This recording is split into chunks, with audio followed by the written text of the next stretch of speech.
مولانا مفتی سید محمد عباس ابن سید عبدالکریم رضوی کی پیدائش سن 1925 عیسوی میں سرزمین مظفرپور صوبہ بہار پر ہوئی۔ آپ کا سلسلہ نسب امام علی رضا علیہ السلام تک پہنچتا ہے۔ کم سنی میں سایہ پدری سے محروم ہو گئے۔ آپ کو بچپن سے ہی حصول علم اور کتب بینی کا بے پناہ شوق تھا۔ علم کے شوق میں بہت ساری پریشانیوں کا سامنا کرتے ہوئے تعلیمی مراحل طے کیے۔ آپ نے ابتدائی تعلیم مدرسہ عباسیہ پٹنہ بہار میں حاصل کی۔ اعلیٰ تعلیم حاصل کرنے کے غرض سے لکھنؤ پہنچے اور جامعہ سلطانیہ سے 1964 عیسوی میں صدر الافاضل کی سند حاصل کی۔ مفتی محمد عباس علم تفسیر، حدیث، منطق، فلسفہ، اصول فقہ، خطابت اور دیگر علوم میں ماہر تھے۔ آپ کی مفید اور قیمتی زندگی لوگوں کو مقصد خلقت، ایمانداری، دیانتداری، تقوی اور پرہیزگاری کی طرف رغبت دلانے میں صرف ہوئی۔ مظفرپور اور اطراف کے شہر، تحصیل، قصبہ، محلہ اور کالونی میں آپ کی تربیت کے اثرات مرتب ہوئے، جو آج بھی لوگوں کے کردار، اخلاق اور عمل سے ظاہر ہے۔ موصوف کے اصلاحی، سماجی اور اخلاقی کارنامے رہتی دنیا تک مشعل راہ بنے رہیں گے۔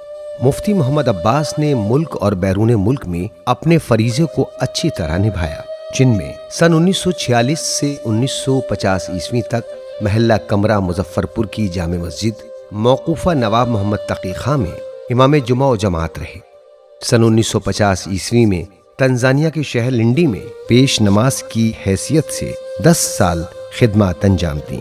سن 1960 عیسوی میں اپنے وطن واپس آ گئے اور سن 1961 عیسوی میں دوبارہ افریقہ کے شہر منامہ کا رخ کیا اور پیش نمازی کے فرائض کے ساتھ احکام، اخلاق اور قرآن مجید کی تعلیم سے لوگوں کو مزین فرماتے رہے۔ ایک مدت تک فریضہ دینی کو انجام دینے کے بعد اپنے وطن کا رخ کیا اور سرزمین مظفرپور کے محلہ کمرہ کی جامع مسجد میں وظائف کی انجام دہی میں مصروف ہو گئے اور اپنی آخری عمر تک امام جمعہ والجماعت کے عہدے پر فائز رہے۔ آپ عزاداری کو اپنی حیات سمجھتے تھے اور جب تک باحیات رہے عزاداری کے فروغ میں منہمک رہے۔ عزاداری میں رسم و رواج کے نام پر کسی طرح کی نئی رسم کو داخل نہیں ہونے دیا۔ خود ماتم و سینہ زنی میں حصہ لیتے، نوحہ خوانی بھی کیا کرتے تھے۔ آپ کی نگرانی میں مجلس، جلوس اور تعزیہ داری ہوتی رہی۔ موصوف عشرہ محرم الحرام کی مجلس ہر سال روایتی انداز میں امام بارگاہ سید محمد تقی خان میں پڑھتے تو بلا تفریق مذہب و ملت تمام عاشقان امام حسین علیہ السلام ان کی تقریر سننے کے لیے وقت کی پابندی کے ساتھ حاضر ہوتے۔ مفتی محمد عباس مسلمانوں اور دیگر تمام مذاہب کے افراد کے درمیان مقبول تھے۔